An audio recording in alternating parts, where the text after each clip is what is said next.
Hi, everybody. Thank you for joining me.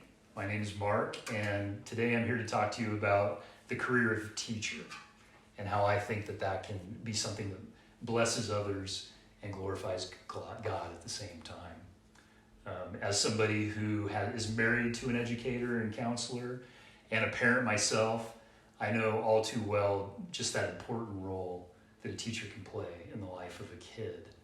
Today, I'd like to focus a little bit more precisely on foster kids and the particular disadvantages that they face and how teachers can impact their lives.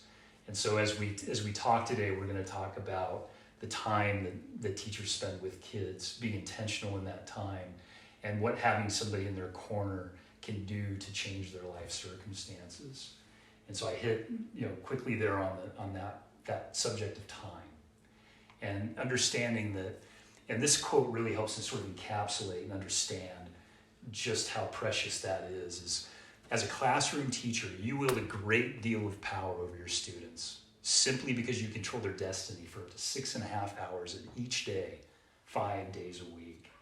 And we can't overestimate the amount of impact that has on the heart and the development of a child, especially one who is coming to school from a situation that you don't fully understand and that probably includes a lot of pain and heartache. And so as we talk about that, as we look at that impact, we want to say that it's not just about the time that they're spending with them, but the quality of that. And teachers being intentional in how they approach kids, because a positive interaction with kids can completely change the dynamic, their perspective, not just of school, but of their life. And if we, as teachers, can take that opportunity to share God with them through our care, through our love for them, showing that their life matters, that it doesn't just matter to us as their teacher, but that they matter to God, that can have a tremendous impact on their development. In short, children just need someone to believe in them, to know them, and to care for them. Foster kids in particular, and this statistic really struck me, that there are 400,000 kids in foster care in any given year. And 20,000 of them are emancipating from the system. They're leaving this system, the only structure they know. And many times that structure didn't prepare them for that exit, didn't give them the tools they needed to develop, to move forward in their lives. And so I want to examine a little bit more of what is a picture of the foster kids, what are some of those challenges that they face. And these statistics from the Department of Education sort of frame that for you. So the average age, the median age is 6.1 years. Now 40% of those kids have learning difficulties. They're suspended and expelled from schools at a rate that's 3 times that of your average child.